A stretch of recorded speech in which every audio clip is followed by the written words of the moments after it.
اللہ اکبر اللہ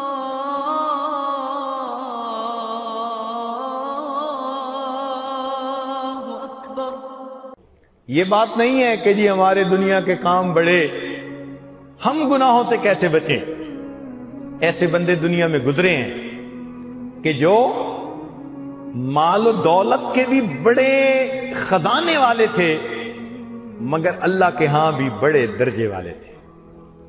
ایک واقعہ سن لیجئے۔ خواجہ قطب الدین بختیار کاکی رحمت اللہ علیہ فوت ہوئے تو آپ کا جنازہ ایک بڑے میدان میں لایا گیا، جہاں تک نظر جاتی تھی لوگ تھے۔ جنازہ رکھا گیا تو ایک بندے نے کہا کہ حضرت نے وصیت فرمائی تھی، میں وہ وصیت پڑھ کے سناتا ہوں۔ وصیت کیا تھی؟ حضرت نے وصیت فرمائی تھی کہ میرا جنازہ وہ شخص پڑھائے، نمبر 1، زندگی میں تکبیر اولا کبھی قضا نہ ہوئی ہو،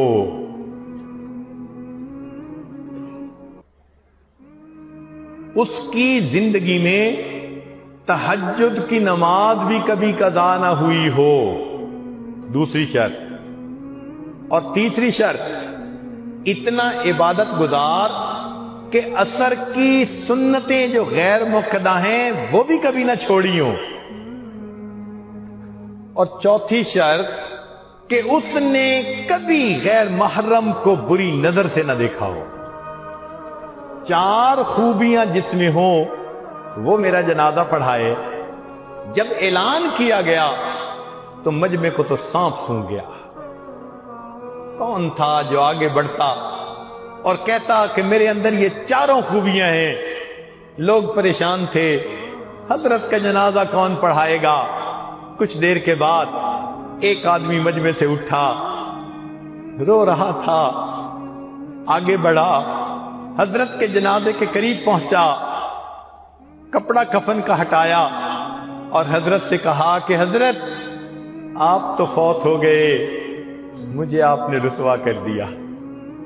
آپ خود تو فوت ہو گئے، مجھے آپ نے رسوا کر دیا، میرا راز آپ نے کھول دیا۔ پھر اس نے مجمع کے سامنے اللہ کو حاضر ناظر جان کر قسم اٹھائی، میرے اندر یہ 4 خوبیاں موجود ہیں۔ اس شخص نے نماز جنازہ پڑھائی، لوگوں نے دیکھا یہ وقت کا بادشاہ التمش تھا۔ اگر وقت کا بادشاہ اتنا متقی ہو سکتا ہے کہ اس کی تہجد قضا نہ ہوئی، تکبیر اولا قضا نہ ہوئی، عصر کی سنتیں قضا نہ ہوئی، غیر محرم عورت پر کبھی زندگی میں بری نظر نہ پڑی، تو پھر ہم کیا قیامت کے دن بہانے کریں گے کہ اللہ ہم شریعت کی اتباع کیوں نہ کر سکے؟ آج وقت ہے نیکی تقوی کی زندگی کو اختیار کر لیں۔ گناہوں کا بخشوانا آج بڑا آسان ہے۔ آنکھ سے ایک آنسو گرے گا، پورے کے پورے گناہوں کو دھو کے ڈھلا جائے گا۔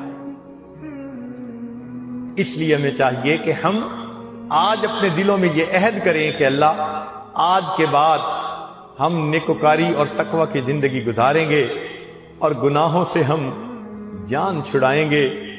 ورنہ سچی بات تو یہ ہے کہ جو زندگی ہم گزار چکے ہیں، اگر اسی کو لے کے اللہ کے سامنے چلے گئے اور قیامت کے دن اللہ تعالیٰ نے ہمیں چوائس دے دیا، میرے بندے یا تو خود ہی جہنم چلے جاؤ، یا ہم تمہاری زندگی کی ویڈیو تمہارے باپ کو دکھاتے ہیں، تمہارے استاد کو دکھاتے ہیں، پیر کو کہیں تمہاری زندگی کی ویڈیو تمہارے مریدوں کو دکھاتے ہیں، بیوی کو کہیں تمہاری ویڈیو تمہارے خاوند کو دکھاتے ہیں، اور بیٹی کو کہیں کہ یا تو جہنم چلی جاؤ یا تمہاری ویڈیو تمہارے باپ کو دکھاتے ہیں۔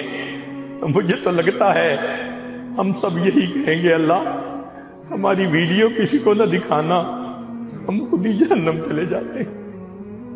اگر زندگی ایسی گزار چکے ہیں تو آج وقت ہے کہ ہم سچی توبہ کر کے اس ویڈیو کو ختم کر کے ایک نئی نیکوکاری کی زندگی گزارنے کا دل میں ارادہ کر لیں۔ اللہ رب العزت گناہوں کو معاف کر کے خوش ہوتے ہیں۔ اللہ تعالی ہمارے گناہوں کو معاف کر دے۔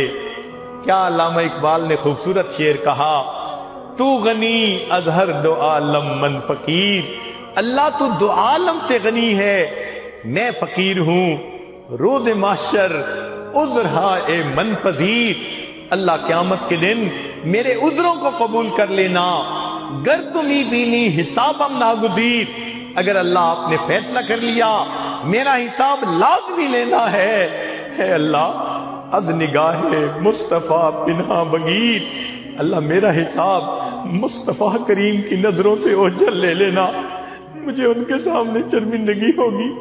وہ کیا فرمائیں گے، یہ طالب علم تھا، یہ میری حدیث پڑھنے والا، یہ مدرسے میں اللہ کے نام کی روٹیاں کھانے والا، یہ دین کی نسبت رکھنے والا تھا، اور اس کی نجی زندگی ایسی تھی۔ اللہ از نگاہ مصطفیٰ پنہا بگیر، اللہ مصطفیٰ کریم سے میرا حساب اوجھل لے لینا۔ قیامت کے دن ہماری سب کے سامنے اگر رسوائی ہوئی تو پھر کتنا برا ہوگا۔ آج وقت ہے سچی توبہ کے ذریعے اپنے گناہوں کو معاف کروا لیں، اللہ تعالی ہمیں نیکی تقوی کی زندگی نصیب فرمائے۔ وآخر دعوانا ان الحمد للہ رب العالمین۔ لا